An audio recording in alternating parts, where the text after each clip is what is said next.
for you. Hello? Hello, Judge. This is Archie. Come over right away. It's a matter of life or death. Oh, relax, Archie. Attention, all true believers. Marvel Comics is on the air. A friend of the unfortunate, enemy of criminals.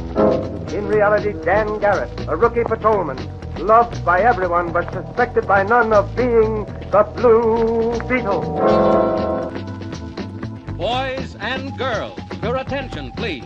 Presenting a new exciting radio program featuring the thrilling adventures of an amazing and incredible personality. Faster than an airplane, more powerful than a locomotive, impervious to bullets. Up in the sky, look!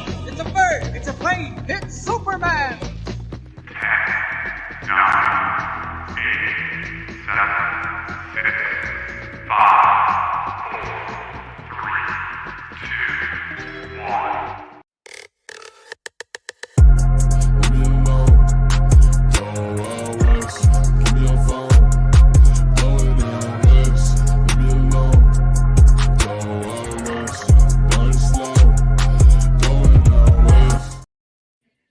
Hello, and welcome to another episode of Best Coast Comics. I'm one of your hosts, Christopher, aka the Bronze Age Nerd, and I am joined by Baby McFly, the comic guy. And together, we're your hosts here for Best Coast Comics. This is going to be another fantastic episode. If you were here a couple weeks ago for an interview we were going to do with a wonderful cosplayer and artist, Stephanie, aka Madam, we had to reschedule that show. Everything went fine. Everything's okay, but we did have to reschedule it. Luckily, we do have her here tonight, so we'll bring her on in just a few minutes. She is here backstage, so we do have her ready to go. But first, we want to say hello to everybody in chat and remind everybody that we are streaming not only on the Bronze Age Nerd YouTube channel, the Big B McFly, the Comic Book Guy channel, but also over on the EXP network. So definitely make sure you go sub up to all those channels as well as Madam. All the links are in the description below if you want to go do that right now. We'd appreciate it. Everybody in this community is awesome and deserves a follow. So go give them a follow right now if you would, please. Yeah. We got people in the chat. Let's see. We got GT Key Comic, who was first yet again, holding it down as always. But Richard is hot on his tail. Hot on his tail. Still second. Get him one of these times. He's like a perpetual silver medal. He's proposing our first topic should be, why is Sydney Sweeney the perfect casting for every role in every movie? That's a good question. Is uncanny. That definitely helps it out. Christina's here. Hello, Christina. And then she was kind enough to drop in the chat for Madam as well. The link in the chat for Madam as well. If you want to go give her that IG follow, that would be appreciated. We have Preston Eskridge is in the house. Sydney is his choice for Power Girl. That's a very spot on casting choice right there. Right. We got Comic Tropes in the house. What's up, Chris? Hopefully you're having a good evening after your show over on your other channel. Comic Tropes After Dark, the new name on that one. By the way, Comic Tropes just had a really awesome video on a Chip Zdarsky and Mark Bagley series, which is crazy because those are two of the artists we featured for Heroes, and Chris actually won a piece from one of those artists, which is pretty cool. So I highly recommend going and check that out. It was the retrospective on the life story arc from them, which was a really cool video I checked out earlier today. And then we got John. Hey, John, what's up? Pleasure to see you in the chat. And any chance you'll run and jump into the Christmas tree? I saw Kiefer Sutherland do that once, and it was great. Not much chance today because I think my daughter would be devastated if I did that, Chris. She spent so much time putting all the decorations on the tree, hanging them with care at approximately 4 feet in height, to the point where we had to kind of bump them up. But anyways, yeah, she did a great job. I don't want to make her cry tomorrow. And Buddy, what's up, Buddy? We got Buddy holding it down as well. So lots of awesome folks here in the chat. Folks, just one last reminder, go sub up on the EXP and sub up Big B McFly, the Comic Book Guy, and make sure you're giving Madam a follow. Speaking of Madam, I think it's about time that we brought our guest into the show. So everybody, I want to give a warm welcome, a warm round of applause to Stephanie, aka Madam. Hey, how's it going? It's going okay. Thanks for having me on again. Oh, absolutely. Our pleasure. Our pleasure. Thanks for coming here tonight. Thank you. We're glad to have I'm you. honored. So Very awesome. Very awesome. Producer Kyle also here for a minute. Hey, what's up, Producer Kyle? Oh, we got Derek Neiman dropping into chat and Collector P. Everybody's coming together to check out this awesome interview with one of the awesome community members we have here in the comic book community. So I think that's probably a really good place to start, Stephanie. You do a lot of things in the community. I've had the pleasure of being on a couple streams with you late at night, for some of those Insomniac streams and that kind of stuff. And you're just an awesome person, but I don't actually know a whole lot about your background and your art background or anything like that. So I'm really looking forward to getting a chance to get to know you a little bit better in that regard. Could you maybe tell everybody a little bit about some of the things you do and the kind of the things they can find like on your Instagram feed or on YouTube and that kind of stuff? I do a lot of sculpting. I do a lot of bronze work. I do some public monuments. I do mostly like portraits for commissions, bronze portraits, and I also recently have been working on my own collection of stuff. And yeah, kind of always been into art. Always loved art. Always driven to do art. Cool. Went to college at in University of Wisconsin-Madison, and I graduated with a BSA in painting, and then I went to Scottsdale Community College just to work on a portfolio, and I took a bronze staking class there, a 3D class, and that introduced me to bronze work, which I really like. So that's really cool. I fell into that. To me, it's like I'm barely a 2D artist and not a very good one at that. But the idea of doing 3D sculptures always really impressed me. Like there's 2D artists out there that impress the hell out of me, but actually doing it in 3-dimensional, making a unique sculpture as something that's I've always been impressed by. Is that something that did you take to that very quickly and naturally, or was it like a steep learning curve for you, or like what was that process like? No, I've always been good at manipulating the clay. When I was 2, I was in Montessori school, and we'd make these little pinch pots. You roll together a ball of clay, you stick your thumb in the middle, and you pinch it the sides. And then after they fire kiln them, you would paint them different colors. My mom insisted that my pinch pots are really good. Right? I still have one. That's how good she thought they were. Okay. So she kind of, recognized something there, I think, too. And I was always in art classes and stuff, and always enjoyed those. So yeah, and then when it was time to apply for college, I remember asking my high school art teacher if he thought I should apply for 2D or 3D, because I really didn't know, because I was also painting at the time. And he said, no, 3D, so. Right on. I do have some pictures too. I think probably starting off with some of your sculptures here, we kind of give everybody a little insight into what we're talking about here. Let's see if I can bring some of these up. Probably not in like a perfect slideshow order here, but we can at least start talking about it. And bear with me here. All right, there we go. So that is just my most current project. It doesn't look like that right now anymore. But I was just starting something the other day, and that's the beginning of it. It's going to have birds coming out of the chest in a circle. Ooh, that sounds cool. Yeah, you're working on that on the live stream the other night. That was pretty cool. Getting to watch you work on the process. That's going to be the finished product. Yeah, that was the idea. The concept. That's cool. Yes. I can't wait to see that. Thank you. Oh, that's neat. Yeah.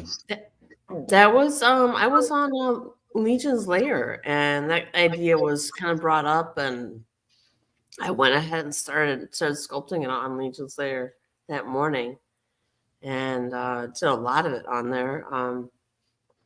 Batman 423, is that right? Yeah. So it's not quite right. I've had to redo the Batman letters quite a few times to be happy with them. I'm still not happy with the M. I still put the sticker on the top right corner. And then I can make a bas relief or make a mold and then make a resin of them and spray paint them, and not the colors of the book, which I think were obnoxious. Little garbage. Yeah, that's true. They are definitely a little Halloween. Yeah. I mean, appropriate for October around that time, but not for the rest of the year. Right. Okay, so this is the piece. Looks like it's a little bit further along here. It's a little further along. It's not quite still in process. It's called The Space Between.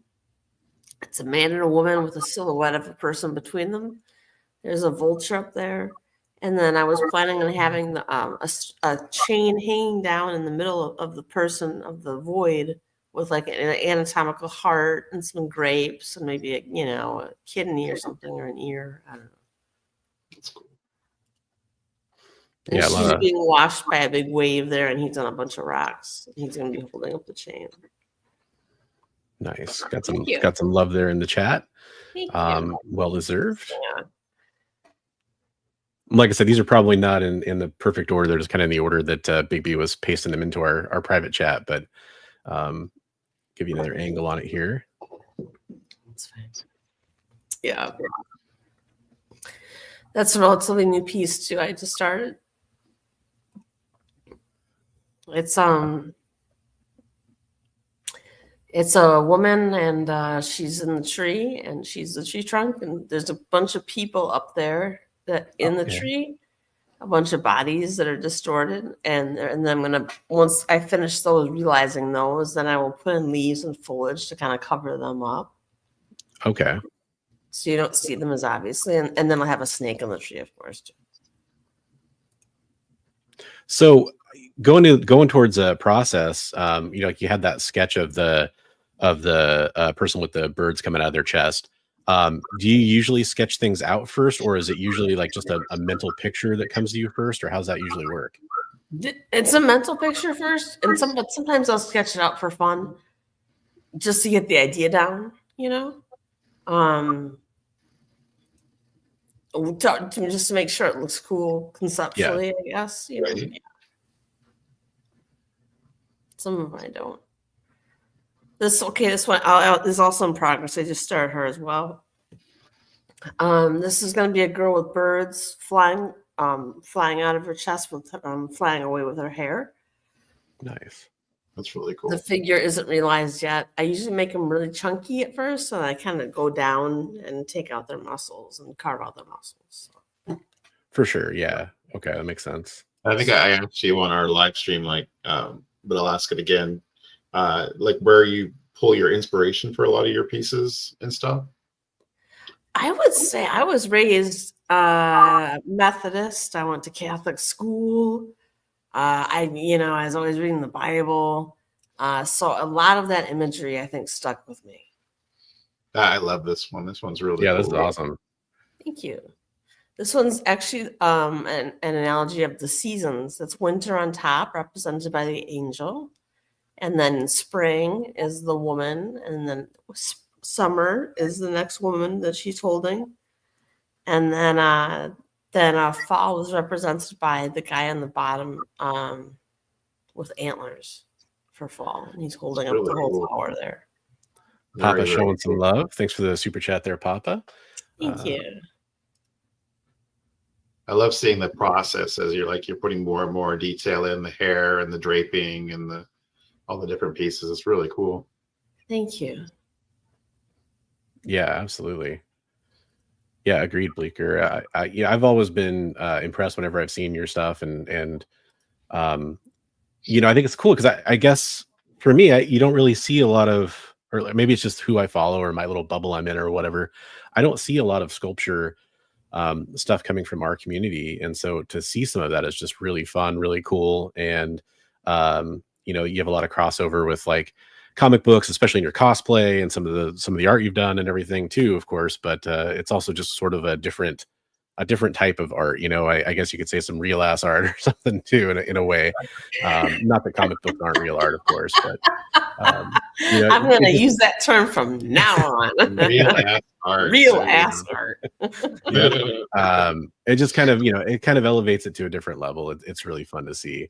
Oh, that's so absolutely. sweet. Thank you. Oh, that's awesome. You guys are so sweet. Thank you. This is one of my absolute favorites of yours. I really love that one. Yeah, we were checking this out. I think right around the time you hopped in backstage, we were checking out this series. Yeah. She's actually one of my favorites right now too. She was going to be like a Poison Ivy, but apparently I guess she's copyrighted or something. So, so instead I have her there, and she can be Eve or whoever. But I do have a rattlesnake on the other side of her. I don't know if I have a picture of the other side, but in the tree on the other side, there's a rattlesnake coming up and about to eat some eggs in a nest. That side is with it taken off because I had to smooth everything out before I put the flowers back on. Gotcha. So it's the previous rendition before you put the flowers on there. Pardon? This is a previous rendition before the flowers. Right. Yeah. Okay. Kind of see the difference. And that's there. with the flowers and the stumps and ivy. So cool. I love it. Thank you. That's also Poison Ivy before I found out, I guess she's copyrighted. That was my first Poison Ivy I did. And that was just for fun. And she's taking a selfie with Batman's cowl there. Oh, that's fun. Right on. Yeah, with a mirror. She's holding. And she's wrapped up in a snake with her stuff. Didn't want to jump ahead to that too fast. But that was the next thing I was going to mention is for those that didn't catch it, I'll explain it real fast. We had a bunch of awesome community artists on John's Comics with Kids the weekend before we did the main fundraiser for Heroes for Heroes. Right. Madam was one of those people that was able to join, and we really appreciated that, and helped raise some good money by donating a sketch cover. So I will show kind of first here. There is the inspiration, I believe, for the sketch, the kind of the 2.0 of the sketch, basically, right? Right. That's such a great cover. Best. Classic. Yeah. And then let me make sure I can get to the right image for the work in progress here. There we go. Kind of zoom in on the. Yeah, and what happened was I kind of customized it for the buyer who wanted those specific two characters together. So. Right. That's cool. And that's still, I'm sorry, still at my house. It's going to be mailed off like next week. Yes, they understand it. So, great art takes time. Yeah, no, I think it's still, there's actually a couple in progress pieces still. And, I think the people that won those definitely would prefer that it be finished and look its best instead of getting it a couple days sooner. I think that's definitely the way it works for people. For the most part, from what I've noticed, people are pretty patient, especially given that it's the charity and everything. Right. But yeah, that was awesome. And that was fun to do too. My first whack at it didn't turn out too good, but yeah, it's one of those things where it's you're doing a live art. it's definitely a lot of pressure. I would feel a lot of pressure. A lot of people in here showing the love for Madam, so we do appreciate that. Rob's pointing out, did you hit the thumbs up? You probably should. I'm just saying. I mean, if Rob's telling you to, it's important. So lots of awesome people in here. We got Awesome Sauce Radio. Speaking of awesome people, what's up, Awesome Sauce? Always fun to see you in the chat. So yeah, also one thing we talked about your sculpture a little bit. We talked about your 2D art when we talked about Heroes for Heroes. You also do a lot of cosplay. So how did that start? How did the cosplay thing start for you, or when did it start? I used to have I used to be on a channel with somebody else and my ex, and I was encouraged to dress up in cosplay once in a while, which I did. And then when that was no longer a thing, I just went off and did it myself, and for fun, because it was fun. you know. So, and it was a great motivator to stay in shape. You know? For sure. I can see that. So, I'm not like I was gonna maybe come as Harley tonight. I wasn't sure, but I didn't have time. I was All good. We're just happy to have you here. Absolutely happy to have you here. I mean, if you ever want to come back, we won't turn that down. Okay. Do you mind if I show off some of your cosplay photos, or is that no, okay? Go ahead. It's fine. So yeah, we've got a bunch here that Bigby had prepared, or I think you'd shared with him maybe. So was this a photo shoot for a cover? That was a photo shoot for a cover called Halloween, where I play Lucy, a vampire, who trolls around the graveyard on Halloween. Right on. And that was just one of the prints that we were passing out with the comic book cover. Sweet. So how did that come about?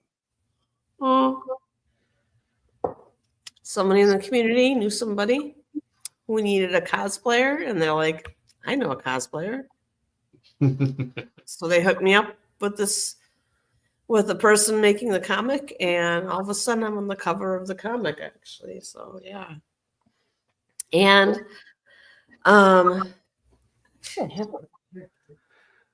Adam's asking me to be as descriptive as possible. For those that don't know, Adam is visually impaired, and let's just say that you're missing out on some very sexy vampire action. I'll put it that way for you, Adam. So the original first time I saw this, I thought Goblin Queen. Actually, I didn't realize it was the vampire for the book. So I was thinking it was Madeline Pryor. So.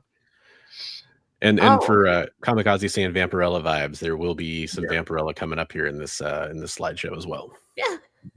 Yeah. I've tried. I mean, I've really done a lot of cosplays. I was gonna work on a calendar, you know. Oh, right on. That'd be fun. Yeah, that would be cool. Yeah, you've got enough like there's cosplayers out there that, and that's totally fine if this is what they want to do, but they do like one or two outfits, and maybe they do variations on those outfits over and over again, which is totally cool. But even just looking through here, you've got multiple. I mean, here we got White Queen, pulling off the classic outfit, and there's lots more that'll come up here too. So you definitely have enough characters that you can fill out an entire calendar easy. I think so. Yeah, I think so. It's just a matter of doing it though. And then I'm also going to be on the cover of another comic coming out. Oh, cool. Yes, soon next year. I'm going to be cosplaying a Joan of Arc character. Oh, right on. Cool. Yeah. So awesome sauce. Yeah, we got Scarlet Witch. We got Emma Frost. Classic Scarlet Witch. Classic Scarlet Witch. Yes. Some of these are more classic than others, for sure. Actually, kind of like throwing off her Elizabeth Olsen's classic Scarlet Witch costume from WandaVision vibes. Yeah. Yeah. And there's Harley. Harley, the kind of new 52 version of Harley, basically. I think comic tropes is hilarious. That's so funny. Cosplay is so cool. I think we should tip cosplayers with candy so that they can enjoy Halloween all year long. Killed it on Harley. It is funny because when I went to a con dressed as Lucy, who I was the cover for, right? The vampire girl, to help promote the comic. And I got really into the character. It was fun to be extroverted and go out and mingle with the crowd as a vampire, my vampire costume with my red hair and everything.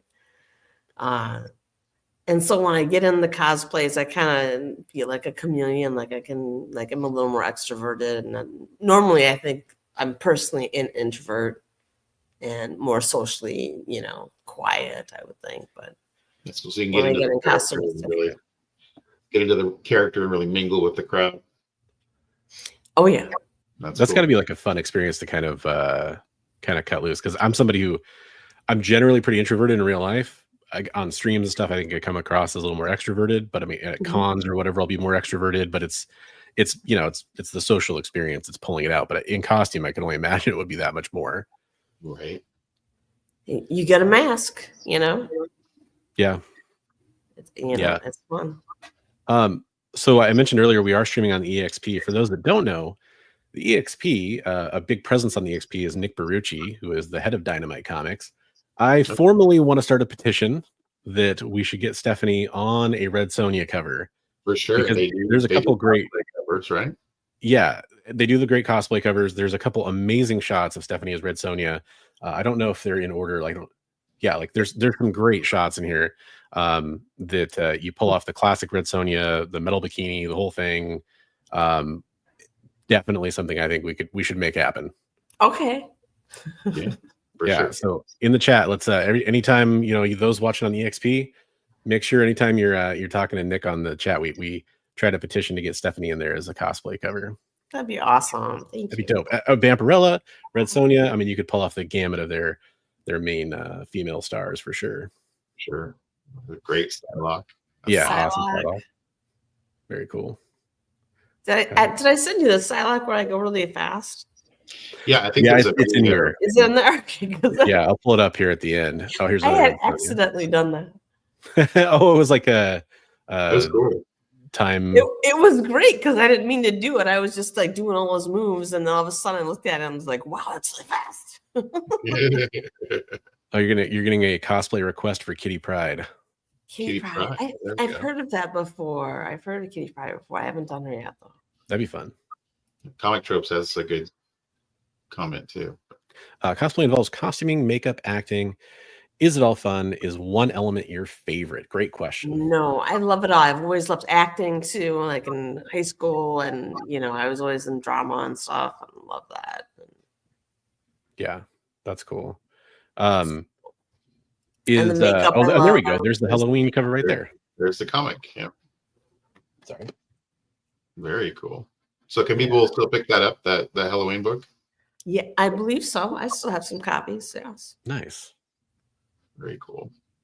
So was that like is that like a magazine sized, or is that just a standard comic book? That's a normal comic book. Okay. And cool. Keith Williams, Rob Orsak, Ken Wheaton, Nigel Carrington, they all contributed to the work inside of it. Right on. Very cool. You're getting so many requests. People are wondering if you've done Black Widow. I have a long time ago, but it wasn't successful. I mean, I didn't really try that hard. I was just like, what did I got in my closet? Yeah. I mean, the red wig, right? I mean, that's gotta be before, yeah. It's a step up. Awesome Sauce says he has an idea forming. He's going to talk to Nick, and then he'll reach out to Madam. So we might have some backers here. Hey. Papa's saying she still won't do Jessica Rabbit for you. I actually looked at Jessica Rabbit for Papa Wheelie. I checked her out after he suggested her. So that'd be a good character. I can't say I'd be opposed. I just don't think I have a purple. I think she wears a purple dress. It's like a reddish sequin dress with like purple long sleeve gloves, I believe, right? Is it purple gloves? Okay. And then she's got purple like eyeshadow. Playing tricks on me. That's what I thought. Like a mauve. Yeah. Reddish. Yeah. Purple. There we go. I think this Dazzler is awesome, by the way. Great Dazzler. Yeah. Thank you. Billy Powermax is in the chat. He's the one who hooked me up to do the next cover, my next cosplay cover. Oh, right on. Very cool. Yeah. Very cool. Bobby says, Sue Richards. Ever done Invisible Woman? No, I haven't. That'd be a fun one too. This one, I swear I've seen a cover that looks very similar to this. Yeah, was that a Mark Brooks cover that you thought looked like this one? It was gosh, I messaged it to you last night. But, yeah, I'm trying to remember who that was. It was Sins of Sinister #1. Okay. Somebody in chat will tell us, I'm sure now. Yeah. I'm very for that. Was this part of a professional photo shoot here for this one? Because the lighting definitely seems really fantastic on it too. The lighting was great. And I think my friend took that picture, my girlfriend. Nice. They killed it, as did you. Thank you. Thank you. And then there's another Harley. Art Germ. Thank you very much, Lisa. I knew somebody would have our back in chat. And Comic Tropes wants to know, do you still paint? And if you do you prefer acrylics or oils? I'll tell you, I have ADHD, which makes me very impulsive and impatient. So therefore, I don't have the patience for oils. I would always paint in acrylic when I would paint, and I don't really paint anymore. Not really. I'd rather spend that time sculpting. Nice. Yeah. That was a great black cat, by the way. Yeah. Oh, thank you. Absolutely. And then back to Lucy. Lilith. Is that what you said? Lucy. Thank you. Sorry. Oh, Harley. Yeah, I know there's one in here that will get one person in chat extremely happy to see because they're a big Power Girl fan. So I'm just gonna tease that. But there is the Vampirella. There we go. Love it. It's all about the hand, right? Yeah. It's all on the wrist. It's perfect posing. I love this one too on the inflatable. There is a Lady Death in here, I think. Now I didn't know if everyone knew sharks were such a danger to Red Sonja, but they are. So yeah, they all have to die. Every single one.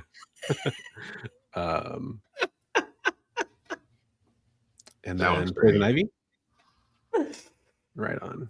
Well, is that your cat? Comic Ozzy, I did do a Lady Death. I think they even have a picture of Lady Death. Nice. Is that your cat? That's my cat, my baby cat Echo. He's not so small anymore, though. Aw. He made an appearance while you were sculpting the other night, right? Yeah, I guess he did. I like this one with it, the way you're holding the hammer there. It's really cool. Thank you. Catwoman.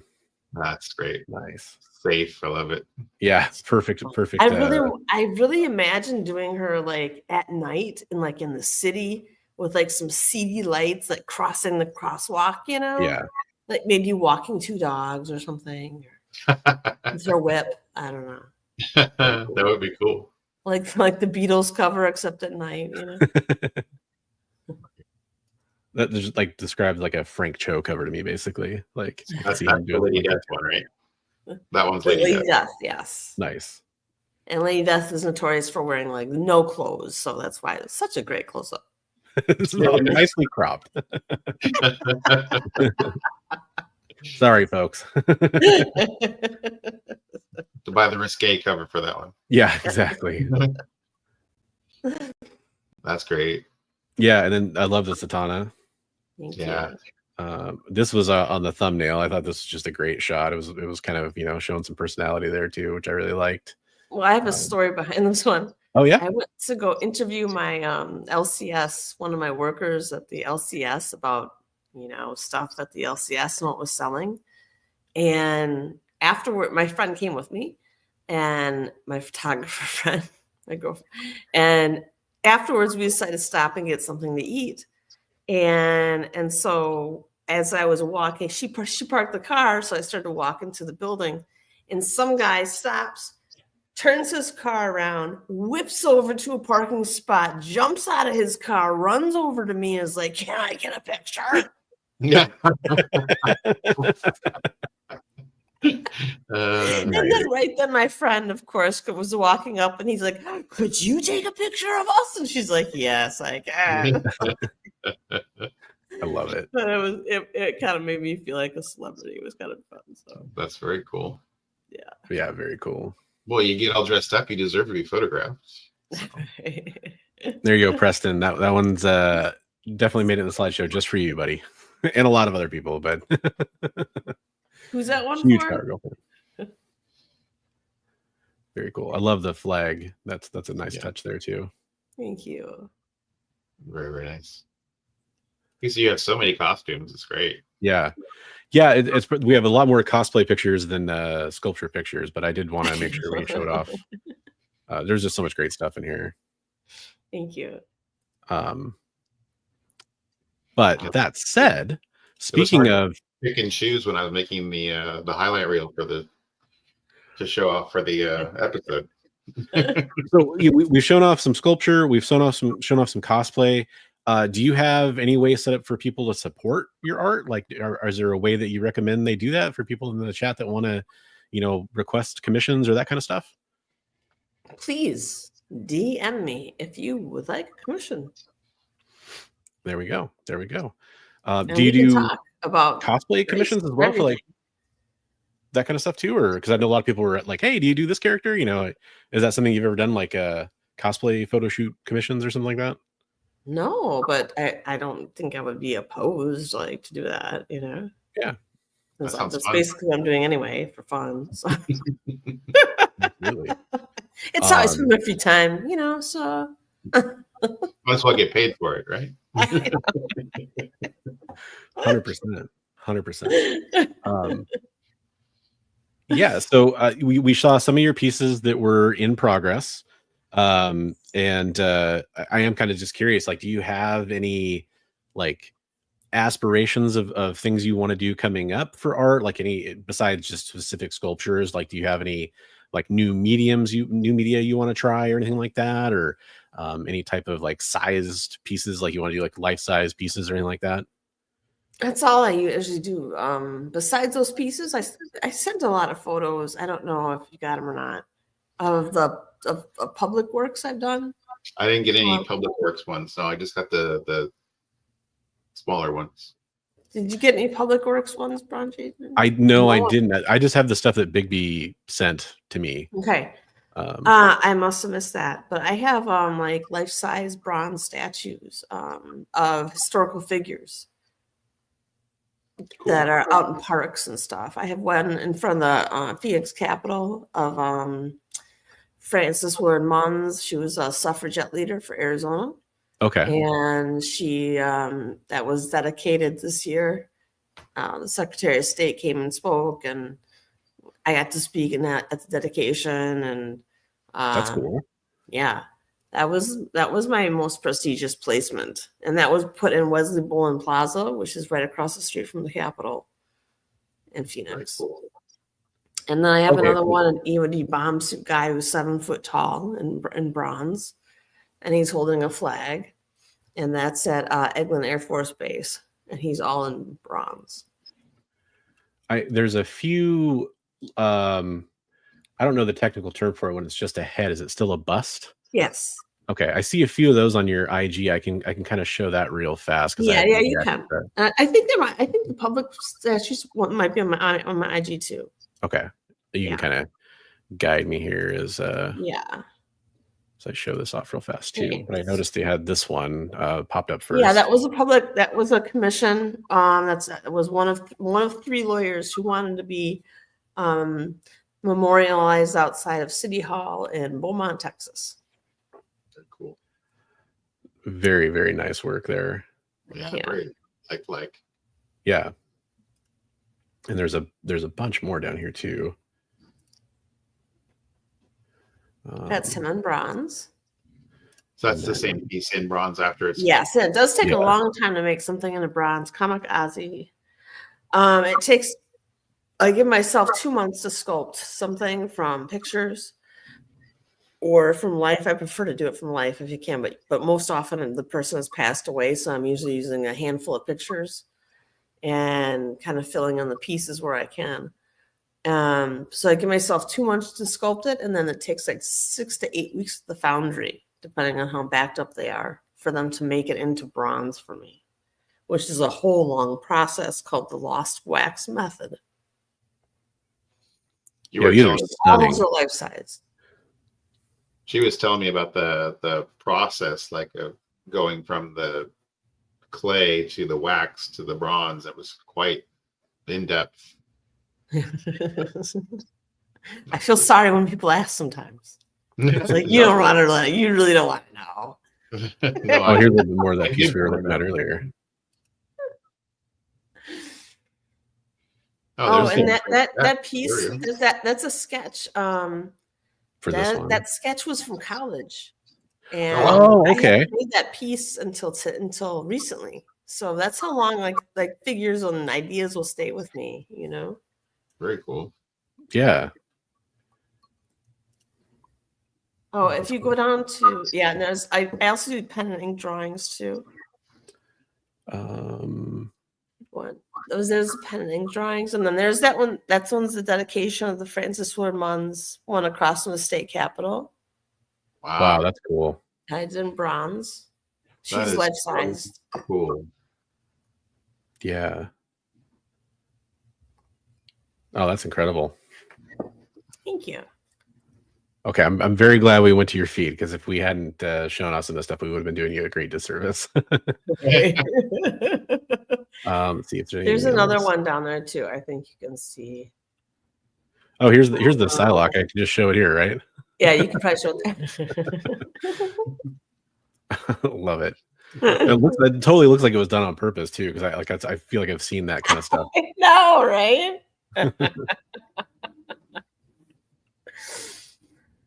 Yeah, there's a painting I had done, the Blue Girl one. You can go up there. That's another painting I had done. Yeah. It's just I have kind of a surrealist style. Yeah.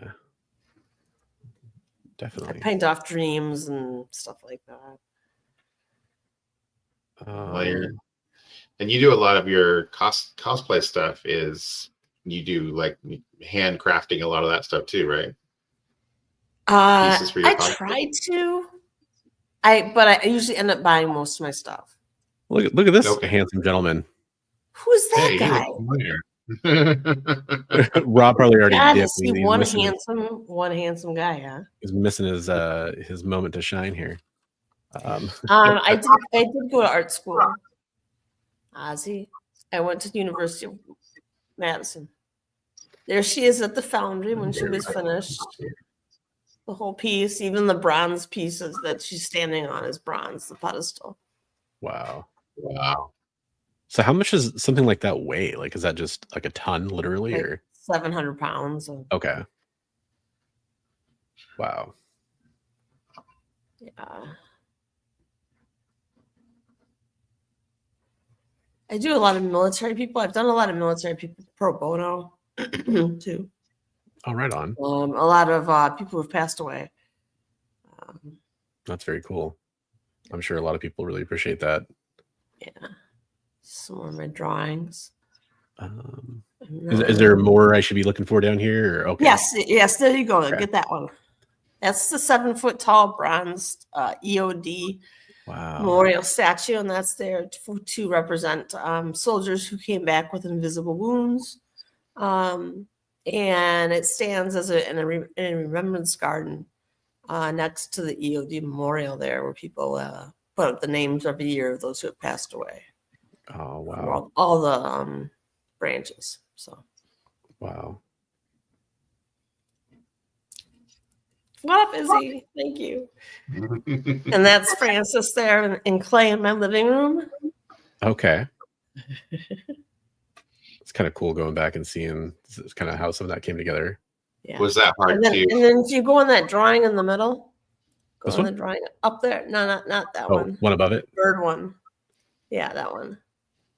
That's kind of like my style for my pen and ink drawings. They're kind of surreal too. That's cool. Kind of MC Escher-esque. A lot of cross-hatching. Yeah. A lot of cross-hatching, yeah. So I have a series of those I've done. Like I have maybe like 13 or 14 of those type of drawings. Those are up further up in the IG. But yeah. I love that this was just like your doodle that day. Like that's a heck of a doodle. Well, I would always get up really early, and you can just start going up now. Okay. Yeah. For sure. So how heavy was that, or how hard was it to transport those life-size ones from your living room to the foundry? Well, what happens is they come and they pick it up for me. And they transport it for me. I have them do that. And I think from Poison Ivy, I think with the first one, they came and they actually took a Sawzall and they just sawed her across, in front of me. And they even asked me, like, did you want to leave during this part when we saw her apart now? But okay, all these little drawings or doodles that I've done, yeah. There's a vulture. You could do like convention books of your drawings and of your cosplay and all kinds of stuff. You'd be all set up. Wow, that's Thank cool. you. Oh, that's sweet. I would usually do these in pencil first for fun, just watching TV on, a pretty big piece of paper, and then I would go back and do and ink it in. Love it. Yeah, I love the I don't know what to call it. I guess like the recurring like window into the, I guess you could say soul or heart or whatever. That theme is really cool. Yeah, it's a common theme with mine in sculpture and in drawing. I don't know why, but it is. It's kind of a fun drawing I did. Yeah. Kind of reminds me of Vision a little bit. Oh, nice. Yeah. Okay. I thought Silver Surfer at first. It could be Silver Surfer. Yeah. It does look like he has maybe a gem in his head, though. So it looks like he's gonna have a really bad neck ache when he gets out. Yes. Hey, maybe Dr. Manhattan. And I don't know. It's kind of it could be Dr. Manhattan. Yeah. I don't know why he'd be doing that, but maybe you never know. We already showed off a lot of the. Don't question what Dr. Manhattan does. He can do what he wants to do. No, I definitely wanted to make sure we showed some of that off. So I'm glad that we did that because the finished bronze pieces especially are just, I mean, it's incredible. That's the only word I can use. Like literally awesome. So very cool. Thank you so much. I really, it's like a dream come true for me to be able to do those things. I remember as a small child, like looking up and seeing like life-size statues and being like in awe of them. Just drawn like, oh, wow, like it just, my jaw would drop and I'd be like, wow. And then I remember when I was little, I was driving past a building and it had like a big mural on it. And I remember asking my mom, I don't remember how old I was, but I was little. And I remember asking her, like, do you have to pay them to paint on the building or do they pay you money? And she's like, no, honey, they pay you money. I was like, cool. Nice. But it just shows like I didn't care and I wanted to pay it even if I'd have to pay money to do it. You know what I mean? Like, right. You guys are so sweet. Thank you so much for all those nice remarks. Thank you. And the snake is a recurring theme. I used to have a pet snake named Virgil in college. And I have many encounters with rattlesnakes. I was actually swimming with a baby rattlesnake in my pool a couple of years ago. And I had to scramble out and, kill it. Out in the desert here, I see lots of rattlers. So, well, it makes me think because I was wondering when Ozzy pointed this out, because it's a great question. You mentioned earlier that there's some biblical themes because of your upbringing. Is it the serpent? Is it kind of maybe a little bit biblical as well, or? I think it's the serpent. I think the serpent represents. Nature, man, devil, evil, or just, man in general, or just the masculine side of something, or depending on what the sculpture's going for, Gotcha. Just some sort of impending, also danger, Yeah. It gives a little edge to it, I think always helps. For sure. People are pointing out that the difference between me with a beard and without a beard on the sculpture would be about $18,000, they think. That's almost accurate.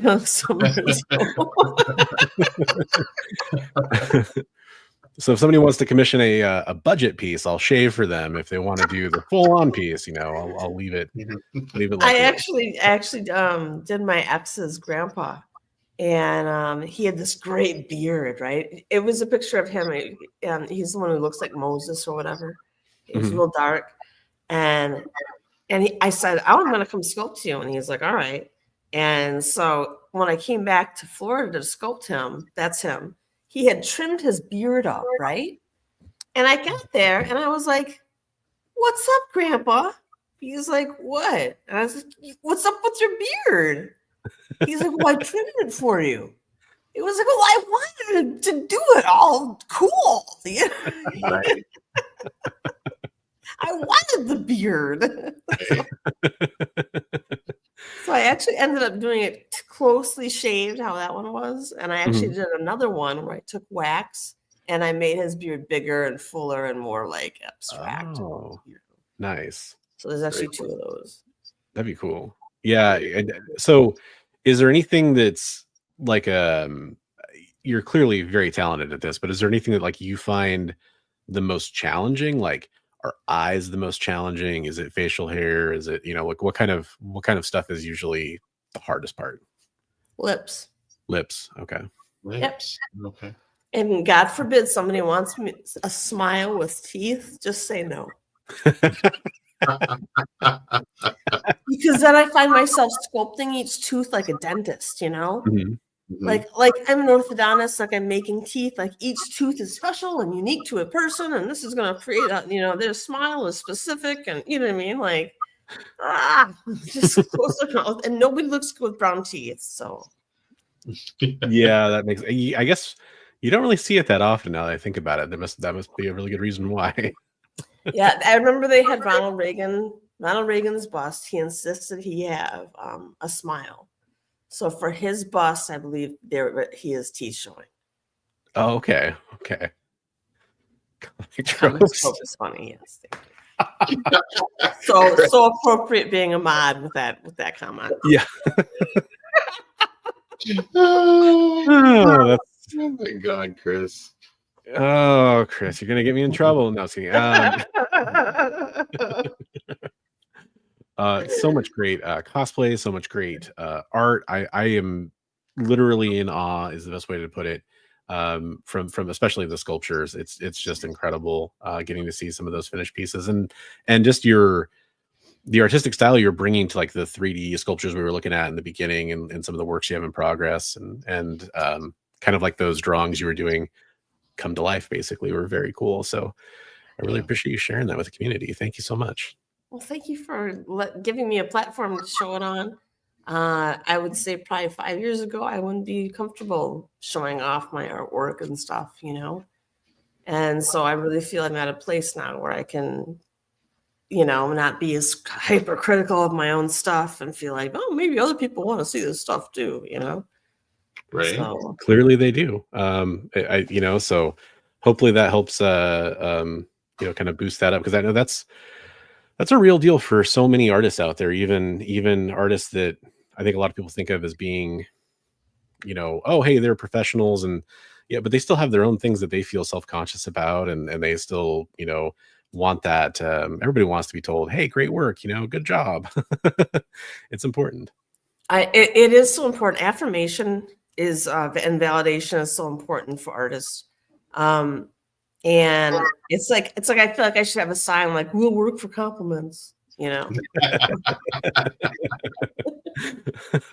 Absolutely.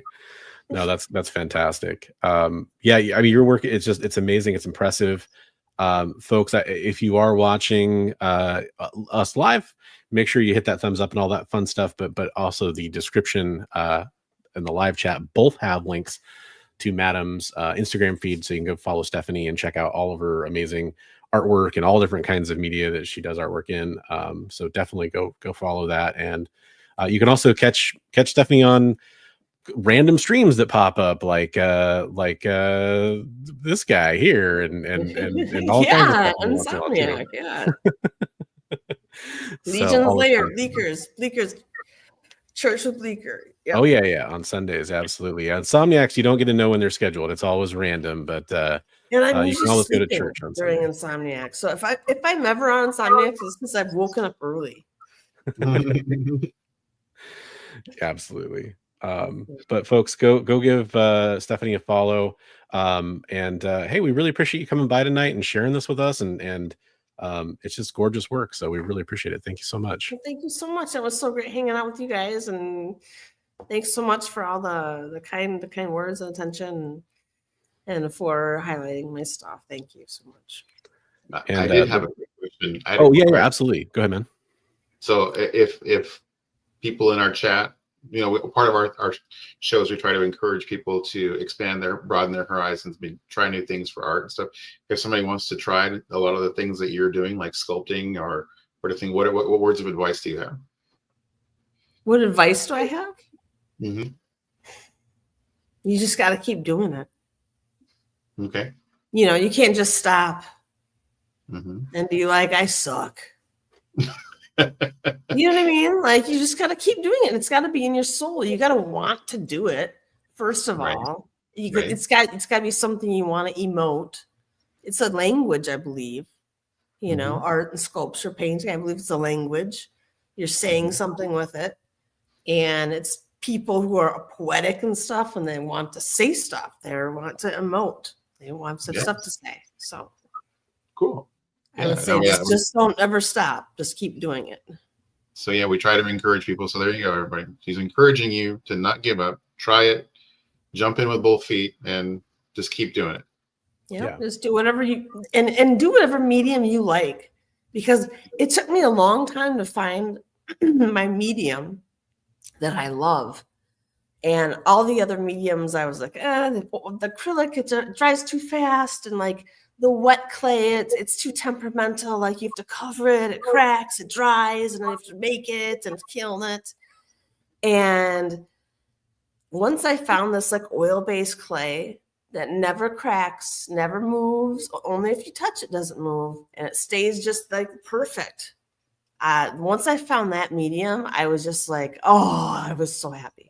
I was like, I found my medium. This is it. Yeah, I wasn't aware. You told me like you can reuse. So you do a piece, they make the mold, and then you can reuse that clay over and over again, right?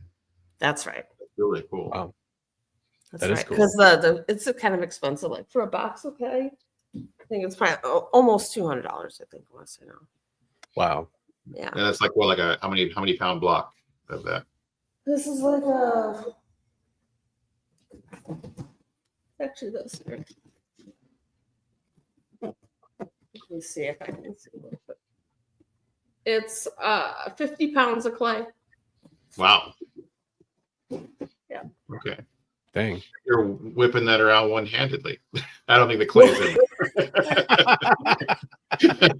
I am so tripped. Power girl. This is why she's so good at cosplay. She's actually just a superhero. That's just really all it is, it makes it natural. It's easy. She makes it look natural and effortless. The last thing I wanted to say, Stephanie, was I really appreciate the help and support that you gave our veteran community, not only with some of the work that you were talking about earlier in the show and some of the things you've done pro bono for some of the family members, also for the monuments, but also the stuff you did for Heroes, which I really do appreciate, because everybody coming together for that was part of what made it a success this year. And without support from people like you, we definitely couldn't have done it. So I really appreciate that and wanted to thank you for that. I was honored you asked me, and I'm always down to support the veterans and any military, having been in the military family for so long. So, yeah. Well, we definitely appreciate it. Everybody go give Stephanie a follow. We told you where the links are at. Go follow her on Instagram. Is a great place to get started. And once again, thanks for coming by tonight, Stephanie. Thank you guys for having me. Absolutely. Have a great night. All right. You too, guys. Bye. Bye. Well, that was a lot of fun. What a great person. Yeah. Super great guest. Yeah. Stephanie, if you're still watching, you're welcome to come back anytime. Absolutely. Absolutely.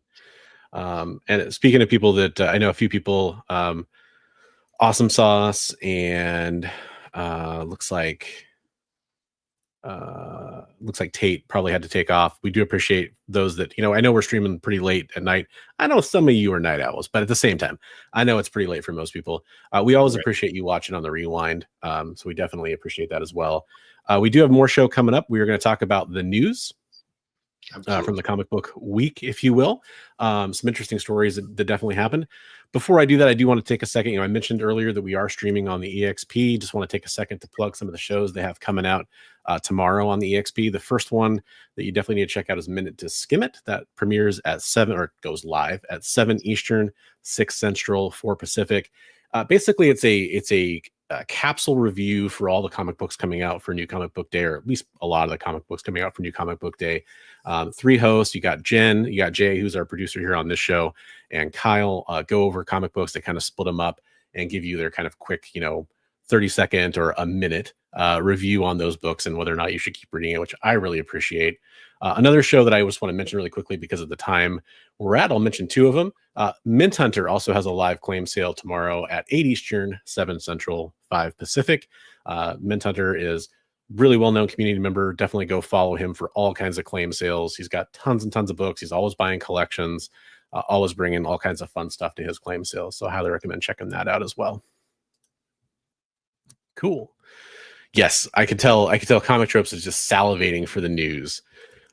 He probably covered all kinds of great news. I could not catch any of his show earlier today, but I'm sure he covered some amazing stuff. I was in there for you. I popped in. I was your proxy. Oh, nice. Well, it probably helped you didn't have to go to work today. There was that. Yeah. I did not see the first 8 minutes of Craven, but Jay, I was going to talk about some trailer news that I knew would be interesting to you. What I need to do is get my other windows up here with my links to my stories. Watching your stories. I'm watching my programs. Unfortunately, the first bit of news I have to talk about is pretty sad news. So this one, I think that myself, Big B, a lot of people I know in chat are G.I. Joe fans. Not to diminish one person's life down to one thing they did, but Morgan Lofting, who was the Baroness in the G.I. Joe animated series, the voice actor, also tons of other stuff, as you'll see in this Hollywood Reporter article, did pass away a few days ago, unfortunately, and it is really terrible. We're getting to that point where we're of an age that so many people from our childhood that were influential to us, unfortunately, have passed away. And luckily, she had a great career and hopefully lived an amazing life. I know she touched a lot of lives for sure, because I'll never forget, the Baroness, Black Cat, and the Spider-Man series. So many different projects that she was a part of. Firestar, Transformers series, Total Recall, a lot of things I wasn't even aware of, to be honest with you. Wow. Before her passing, which is always kind of interesting things. But she was also in like Knots Landing and The Night Before with Keanu Reeves and just all these great things. Ben 10, which I know, a lot of people were into. That was kind of after my time for watching cartoons and stuff. But it's always sad to lose one of these icons. So that's just unfortunate. Rest in peace, Morgan. Yeah. Yep. So my favorite character from G.I. Joe, the cartoon, was Baroness. Who was yours, Biggie? I'm just curious. Oh boy, that's a good Specifically question. The cartoon.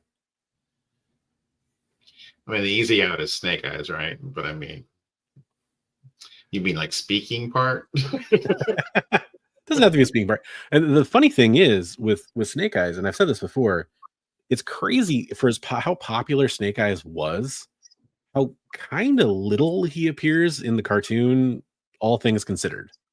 Right.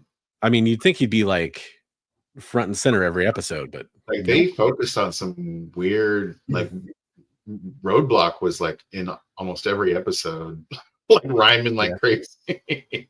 I mean, I love Roadblock, like, because that's not something that, it's one of those things that's very different from the comic book to the cartoon, right? But it gives it its own character, its own extra dimension. They had some quirky characters that they focused on: Roadblock and Bazooka and Shipwreck, Sergeant Slaughter. Yeah, Sergeant Slaughter. Yep. Yeah, I was kind of curious what everybody else's answer was. So if it wasn't Snake Eyes, it was probably who? Oh gosh, I'd probably have to say Duke, I guess. Duke. Yeah. Yeah. Were you really happy when he slipped into a coma and didn't die then in the movie? I was afraid they were going to kill him off like they did Optimus, but they learned from Optimus to not kill him. So. Yes. Well, but that's actually funny because the Transformers movie got the idea to kill Optimus from the G.I. Joe script. Oh. I actually just learned that the other day. Obviously, the movie for Transformers came out first, and then they changed it. But originally, it was, Duke was going to die, of course. I mean, that's pretty obvious if you watch the movie as an adult. You can kind of tell that, like, he's dead, and then all of a sudden he's in a coma. Right. He's got like a snake spear through the heart, basically. Yeah. Like, I would be interested to, actually hear from a child psychologist or something about because I've seen videos about how badly Hasbro scarred an entire generation by killing off Optimus. Yeah. Well, and it's funny though, because adult Transformers fans that were fans at that time, more hardcore than me, because I'm a very I love Transformers, but I'm a very low level fan. I don't know all the lore and all that kind of stuff. I know some, but not enough. Right. But I know a lot of them, they hate it as a kid, but they actually kind of love it as an adult, kind of a thing. It grew on them, basically. Right. Cool. I was not a fan when they switched from G1 to all this futuristic stuff. It just I lost interest after that. Yeah, I hear that. Comic Drops actually pointing out that on Wednesday night, he'll be a guest on the Ink Pulp YouTube channel, which is another great channel to follow. I recommend. I started following after Chris told me about them. And they'll all be drawing G.I. Joe. That's fun. I'm a fan of when Chris draws G.I. Joe, among other things. So I'm into that. I'm there. Yeah, for sure. That's cool. You've got the touch, but do you got the power? That's what I want to know. I'm sure Chris will do some job. That Snake Eyes versus Soundwave was awesome. So yeah, and speaking of things that helped raise a ton of money for Heroes for Heroes, that's absolutely one of them. Excuse me 1 second. Save you all from hearing me have to cough. I was leaning towards drawing Roadblock. There you go. Well, oh, nice. You have to speak in rhyme while you do it. Oh man. I would be so fun to watch. Forcing Chris to speak in rhyme while he draws it. That'd be great.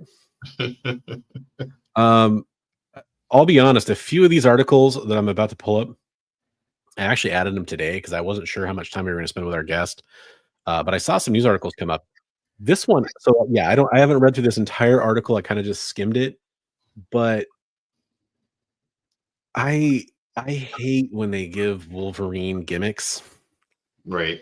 And they're giving Wolverine a gimmick. Are they? I kind of skimmed it too, and maybe I missed part of it, but I read part where the adamantine thing was something a Wolverine from another dimension or something.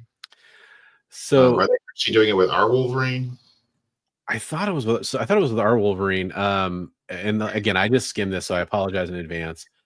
But basically, they're kind of going over his origin. I think all the characters that had adamantium are getting adamantine. Okay. Yeah, exactly. That. Thank you very much, Comic Tropes. That's exactly kind of what I was referencing, is the whole hot claws thing, which that was so dumb. I didn't understand.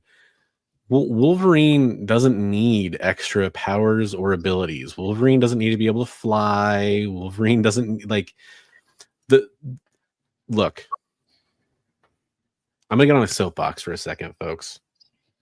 Uh-oh. Yeah, I'm on my soapbox. Wolverine was at his best when he was the underdog, when he was the scrappy, super tough, never going to give up berserker. The healing factor could kind of always keep him in the fight, but it wasn't a godlike healing factor. He couldn't immediately regenerate like you see him do today. And I know there's fans of that. I don't mean to take anything away from fans of that type of Wolverine portrayal. But to me, there is something to be said for him needing a couple minutes to heal from major injuries.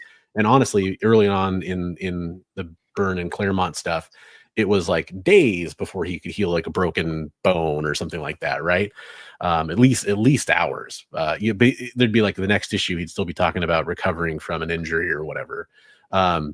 Now his his healing factor is off the scales. He remembers most of his memories.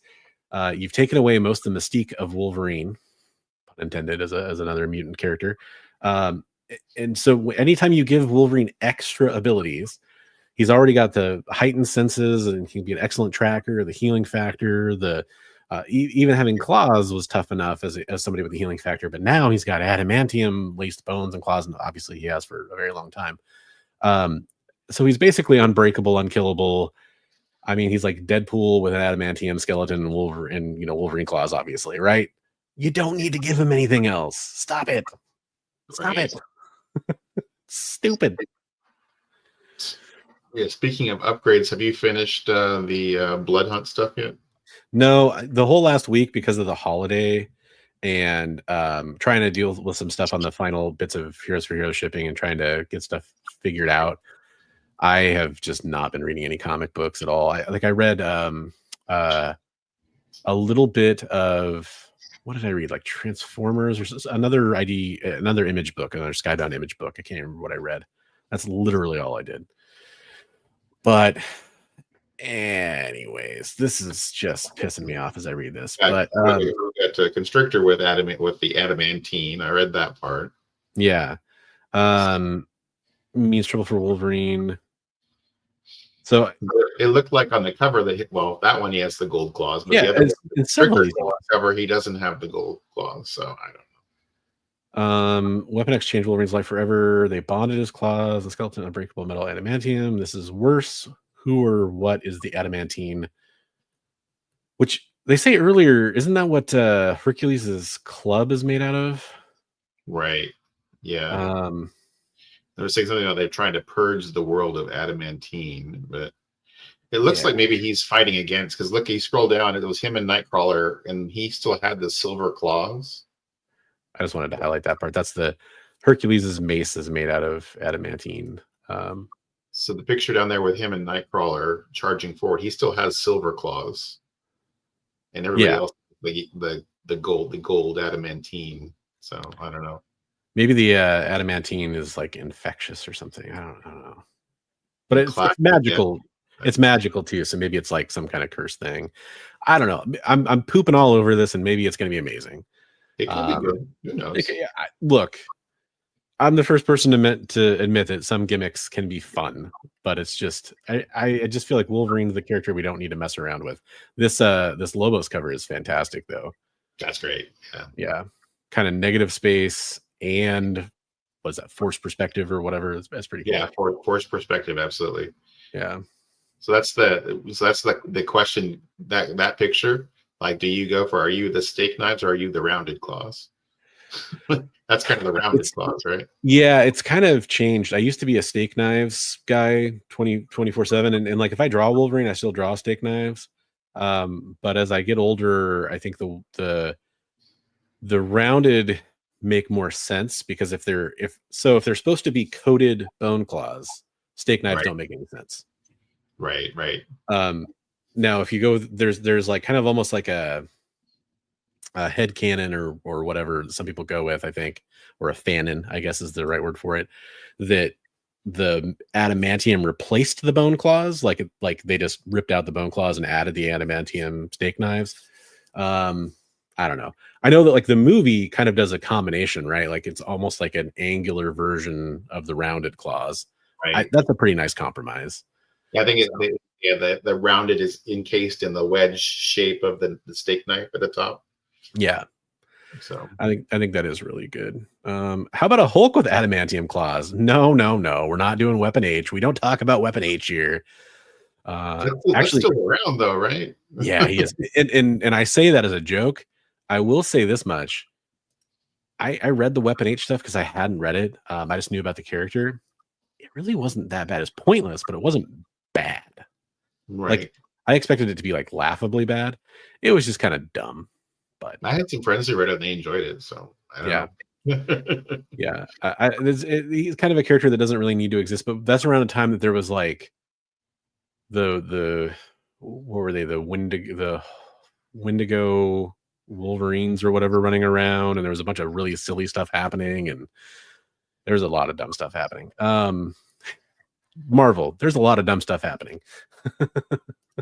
So that's what Richard's saying. They're going to give him a ranged attack. They'll make it where he can shoot the claws from his hands. God damn and it. then regenerate them. Richard, I applaud the creativity, but let's not give them Any bad ideas? Okay, so what's the give me the 411 on this then, Trav, because I'm curious. I didn't think it was out yet either, by the way, but that's cool. Maybe the first part is out. Yeah. I don't know. I'm ripping on it, but at the same time, I'll probably end up reading it. So I can't. Jay says they're actually liquid metal. He can make them whatever shape he wants them to be. Oh boy. Spider clones? Spider clones. Didn't we just kind of do that with the beast thing? Isn't that what we were talking about last week? The clones? That's about to come up in this article. So I had look, this is purely self-interest here. Everybody knows Cyclops is my favorite character. What? It's true. Most people probably wouldn't even cover this, except for comicbook.com. But hey, they're desperate for content. So this is kind of, speaking of things that frustrate me in comic books, this trend of having to have Cyclops be the Magneto-esque villain or moral high ground villain is getting old.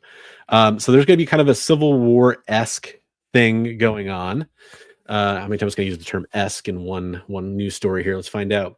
So I'm not this far into the story because I'm behind on all this from the Ashes stuff, which is kind of wrapping up now, but I'm still in the beginning of it. So you'll have to forgive me if I'm not up on all the story beats here. But apparently they're going to do because, and I'll scroll down, because Beast gets captured and is held in the Grey Malkin prison, which is the old Westchester school, if I'm not mistaken. And Cyclops says, not that we're going to bust him out, but we're going to bust that place. Can't remember what the exact quote is. It's time we broke it, referring to the Grey Malkin prison. Cyclops says, when Psylocke asks if Cyclops means break in, he corrects her and says, no, they're just going to break the place down. So apparently his goal is to just destroy the school, to destroy the prison, is kind of what I'm taking from this. And then there's an opposing X-Men faction, the other X-Men team, that's like, nah, we're not going to do that. And so you end up this it's kind of a cool cover, I'll admit that. That's pretty neat. Rogue punching the visor off Cyclops, and you can see the optic smoke starting to come out of her eyes. That's pretty neat. Oh, that is pretty cool. Yeah. Besides that, again, I hope this is a cool story, but I just don't understand this trend where we have to do this to Scott Summers and turn him into this sort of, and there's a bunch of preview pages here with the stuff you can check out. In the interior. It's Stegman, I think, right? Yeah, I think, yeah. That's nice. Yeah, he's doing a fun job on it. I actually appreciate that. What was that face-off scene you had up there? You've got, is that Zorn? Okay, I didn't know Zorn was around now, but okay. This one? You got what's up? Is that Gambit with the? He looks like he has the face mask from Wildcat. Grifter face mask on. Yeah, that is interesting. It looks like it's supposed to be Gambit. Yeah, I didn't, and that's Magic's new armor. You got Magic on both sides. Oh wait, no, it's not Magic. You're right, because that's Magic. Who is that then? Is that Dazzler? Don't know. Huh. See, this is the problem with me not being currently up on it. So was there a different one where you're talking about the face-off with Zorn in it? That was the face-off, but then down here you had Zorn in the background. Yeah, Zorn's kicking around still. Yeah.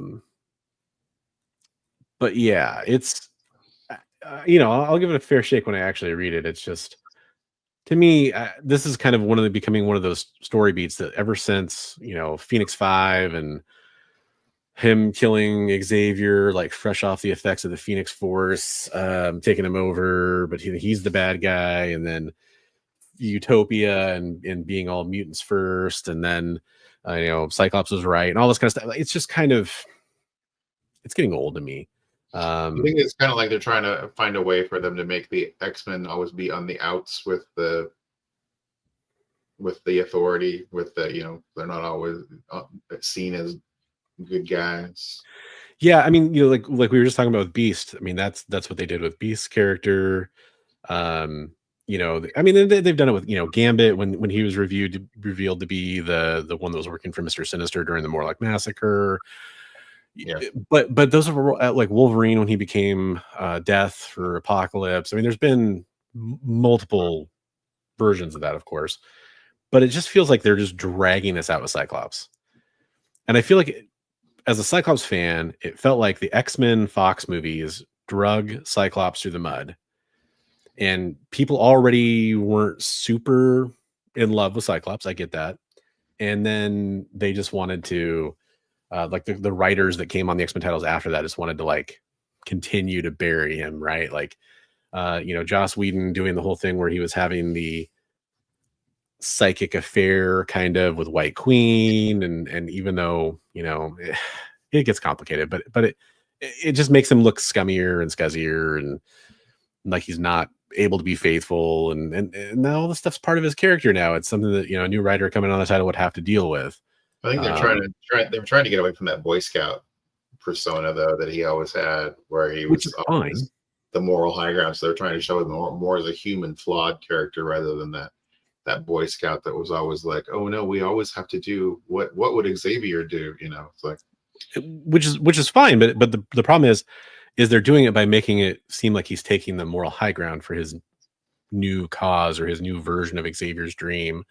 And it was, to an extent, like it helped the mutants survive some of the things that have happened to them. So you could say that, but in a very kind of despicable way. And I guess to me, it's just like, let's not take his character too far and make him too much of a punching bag, because at some point Cyclops should kind of return to being maybe not a Boy Scout necessarily, but he should definitely be a stand-up leader of the X-Men at some point, I think. Oh yeah, he's always been like a brilliant strategist and always like have the best interest of his team at heart. Like I think X-Men 97 had him pegged great. I mean, that was wonderful. So if we can get back to that kind of a character. Well, you had so many people saying like, oh, this is like so unlike Cyclops. I'm like, no, this is like exactly what Cyclops was like in a lot of ways back in that time frame, when he was leading the blue team and all that kind of stuff. Like it's obviously a cartoonish version of that, but that's still, I mean, back in like the Burton Claremont and like the even up to the Jim Lee stuff, they always made Cyclops kind of the foil for Wolverine too. So like Wolverine was like the cool guy, and so Cyclops always had to be kind of like the jerk that was trying to rein him in, so yeah. There was an interesting like turning point when after the whole 12 incident and Apocalypse got defeated, Apocalypse kind of merged with Cyclops for a while, and so Cyclops was kind of carrying around Apocalypse, kind of the host for Apocalypse, for a tiny bit of time. And there was this whole thing where when Cyclops returned to being just himself and he was free from the Apocalypse host force or whatever, he was kind of darker and edgier. He kind of unlocked like an extra dimension of his power a little bit.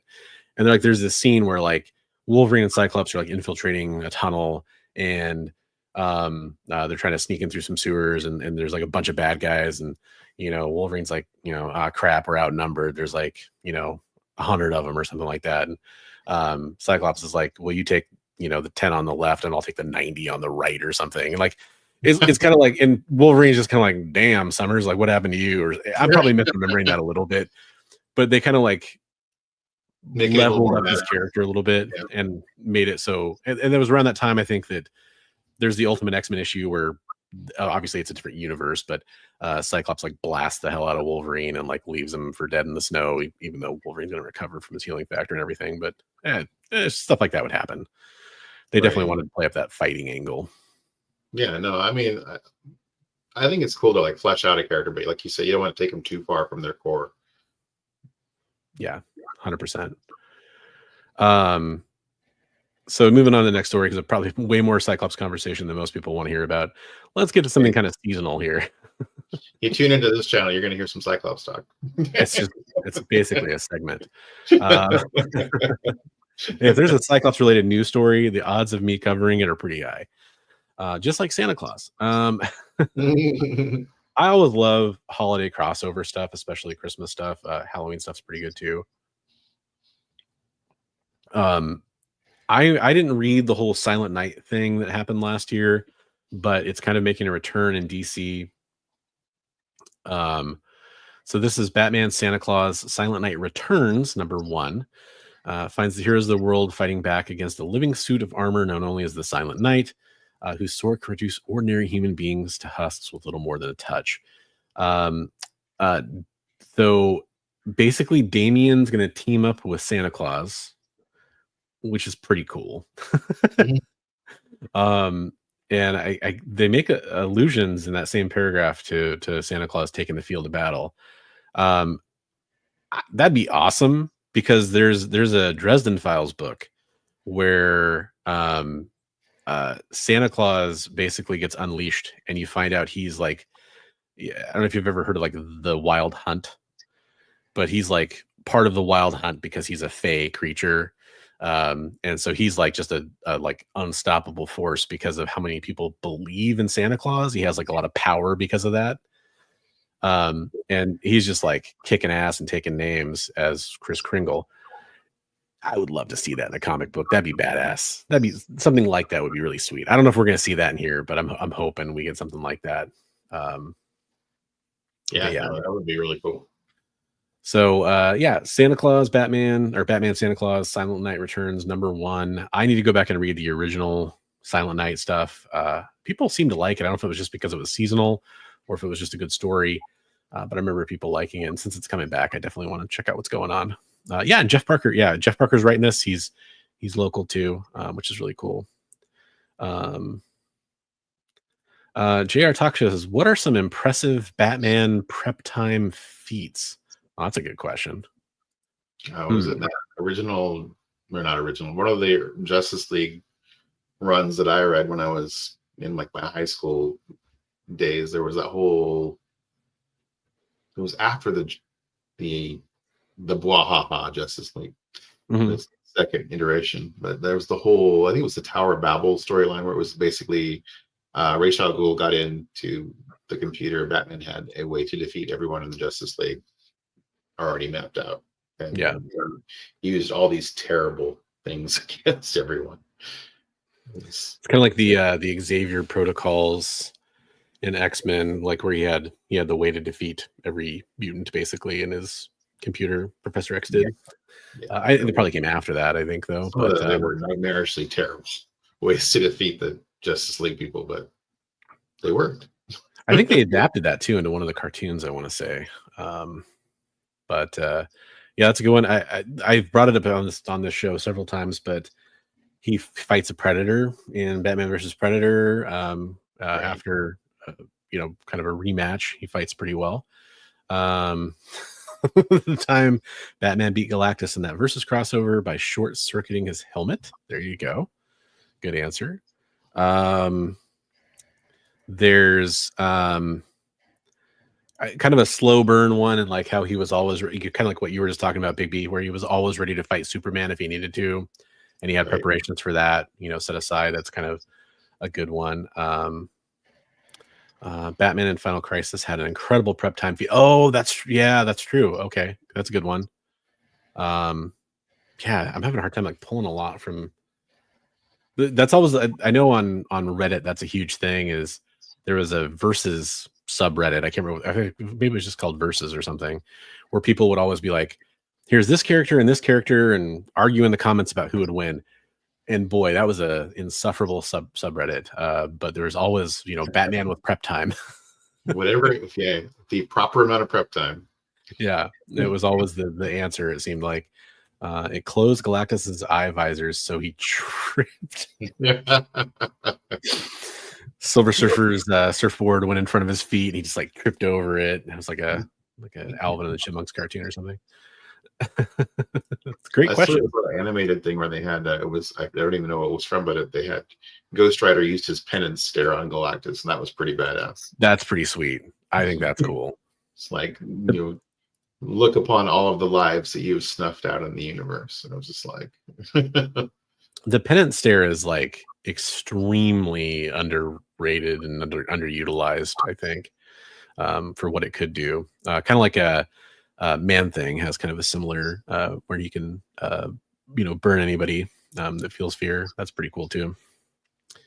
So this is in here. A lot of this is in here for our producer Jay, who's very curious about the Superman. Jay, just for you, Jay.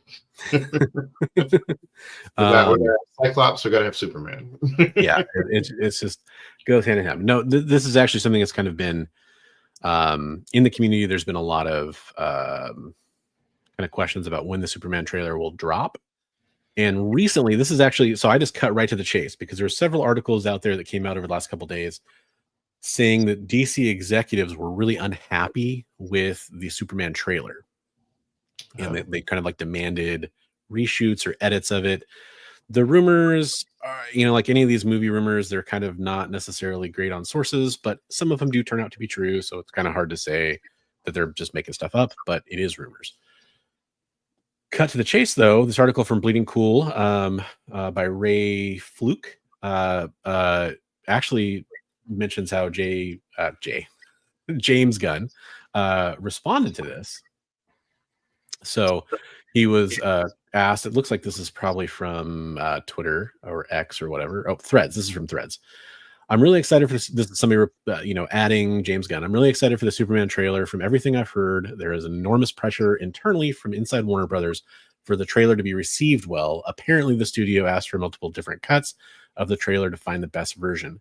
James Gunn himself replies to clarify, since every trailer necessitates multiple cuts, apparently the editor cutting the trailer presented a fairly finalized version to the studio weeks ago. The studio wasn't happy and said, make it better. I wouldn't want to be a part of the marketing department over there right now, which was recently gutted. Oh, actually, that's not James Gunn replying to that. Then who is that? Oh, I thought that was James Gunn, but that's clearly not him. No.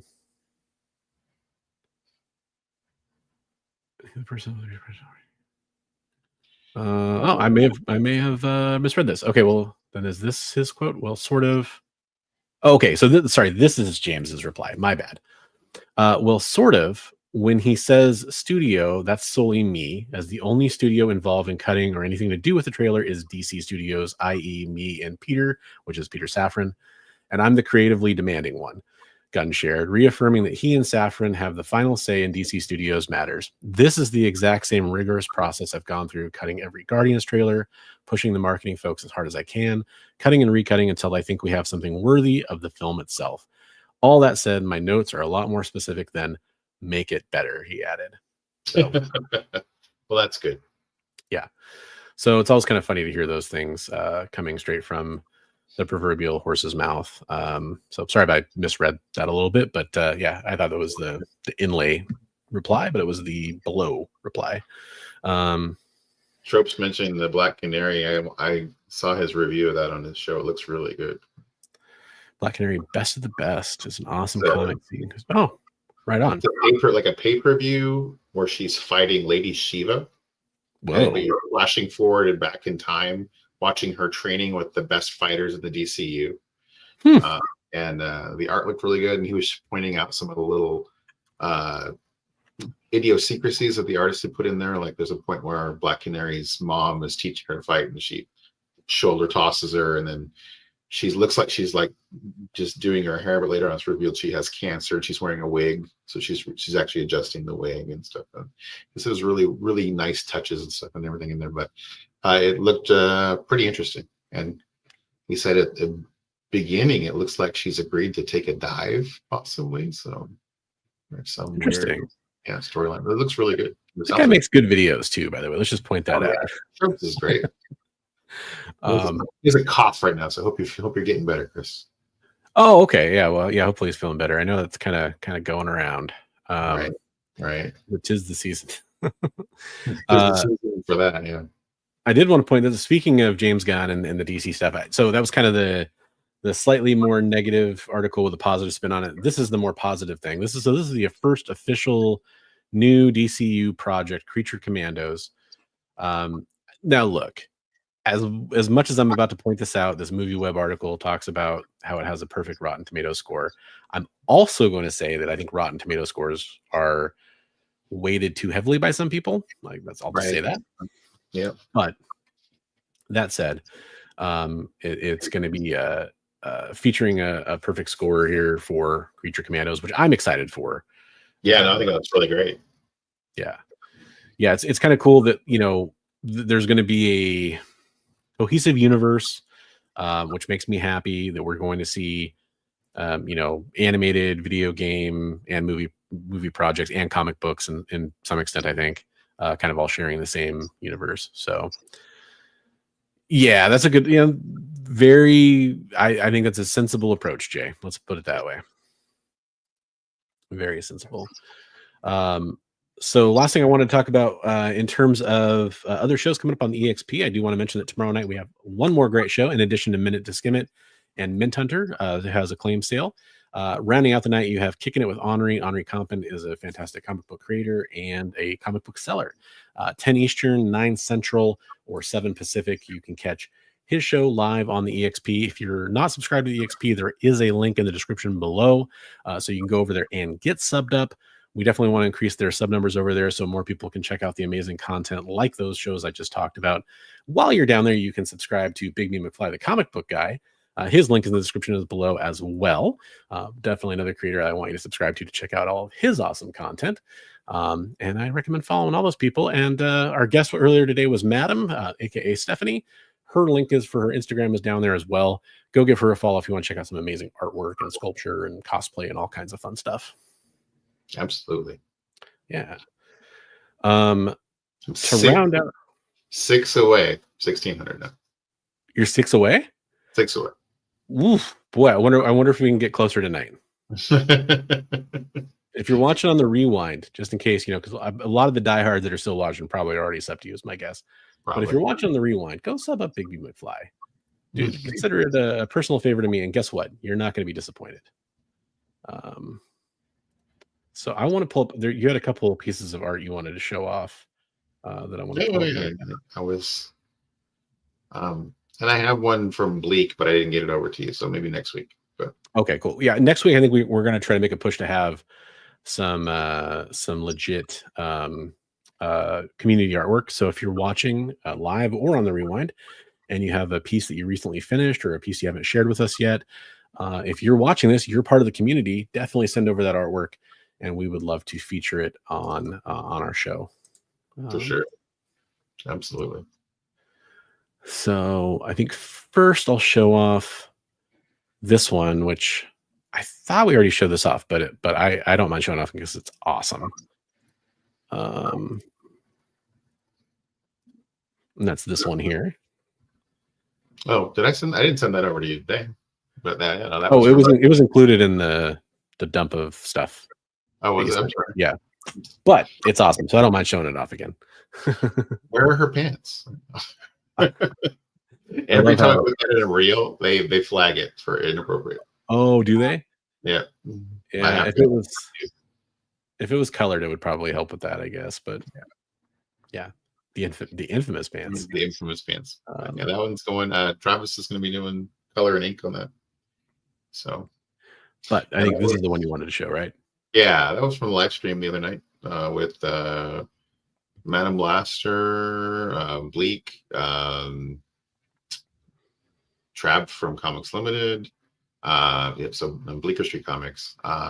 Who else was in there? Alan from Comic Collector Geek, but a whole bunch of people. And if you watch it, it's amazing. Bleecker breaks into song, like breaks out a guitar and starts playing and breaks into song during the show. Oh, it's nice. Really cool. So right on. Yeah, it's just amazing to watch everybody and their talents, and you get to watch Stephanie do her sculpting live, and she's just like, it's interesting because she sculpts on one piece for just maybe 15 minutes, and then she rotates to another one, and then she's adding a little here, carving a little here, and then rotates to another one, and she's just working on all these pieces. Very cool. Right on. And I know you had started this a while ago, but this was you finishing it up, right?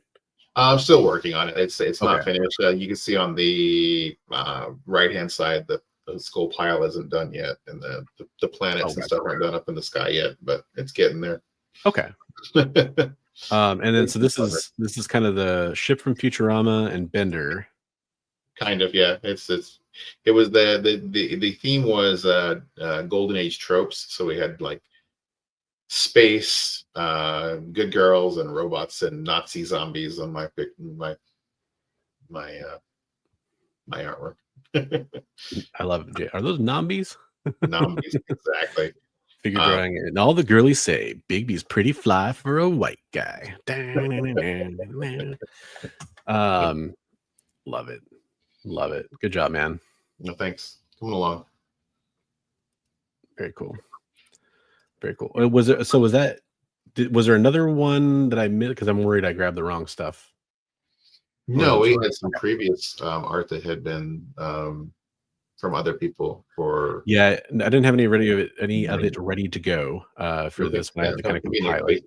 For sure. Yeah. And then what I will say about that is, I mentioned if you guys want to get your pieces sent in for that, you should. And the reason why I mentioned that now is because we are in December. So I think between this show and the next show, Bigby and I are going to kind of get together and we're going to talk about the format for that contest we've talked about.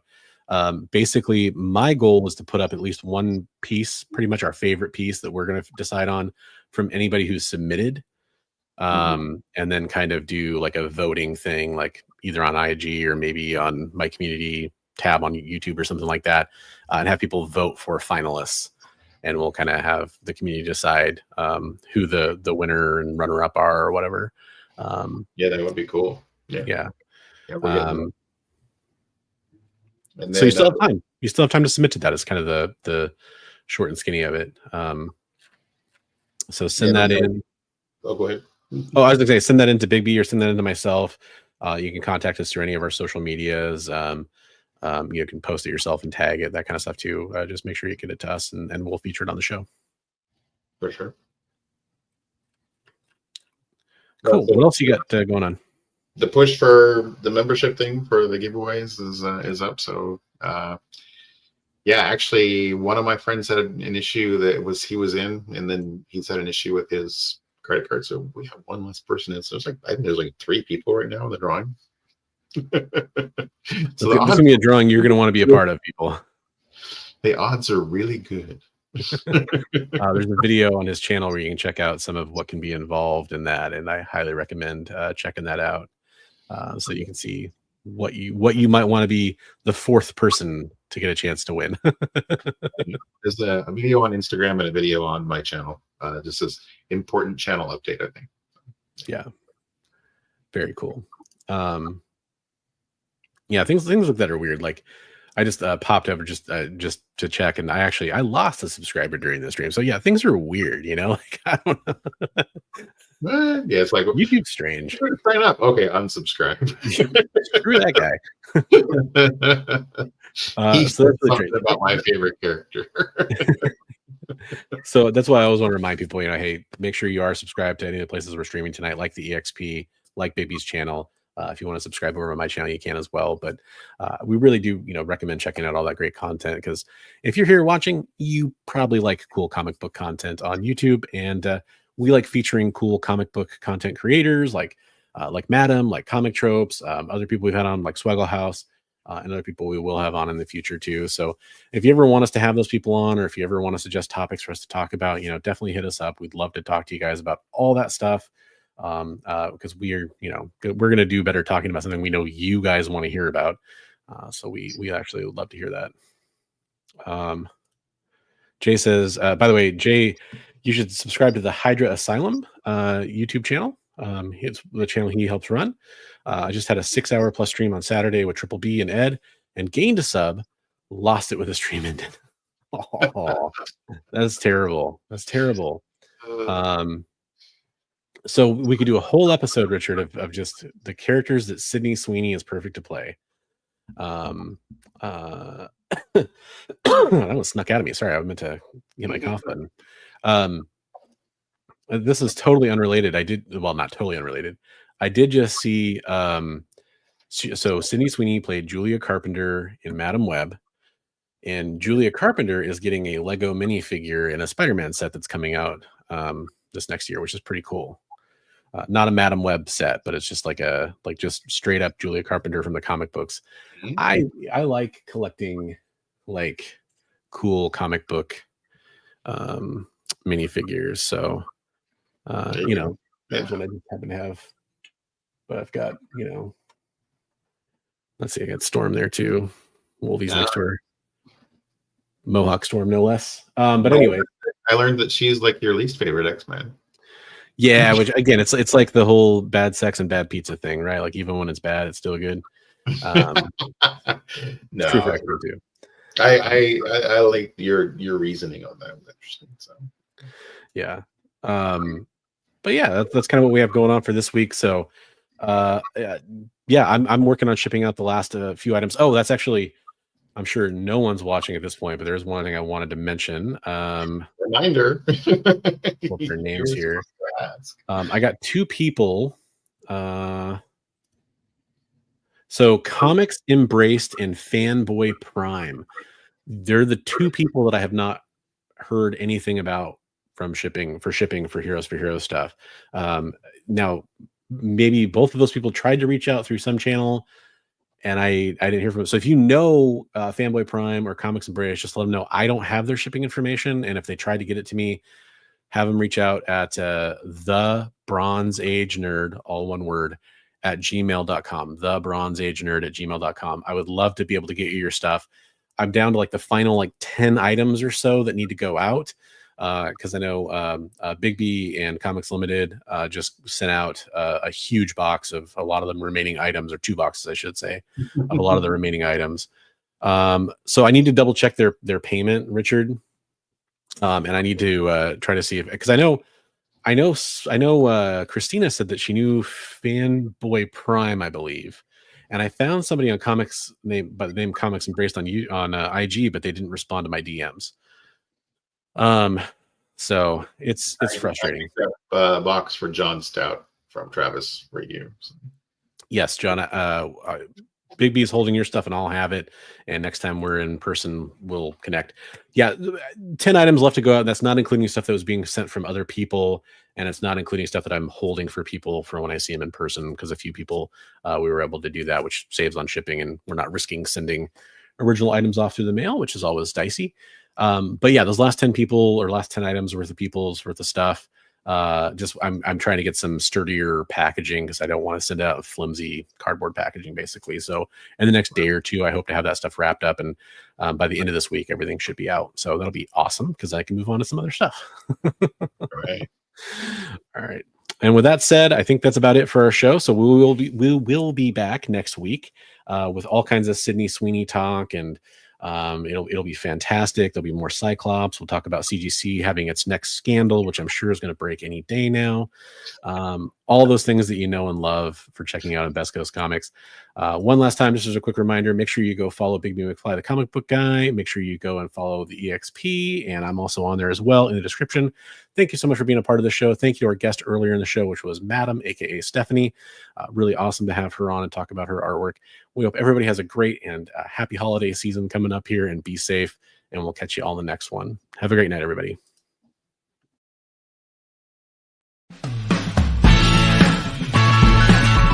Join the party. Head over to our Linktree to find all the links for everywhere the experience is all the time.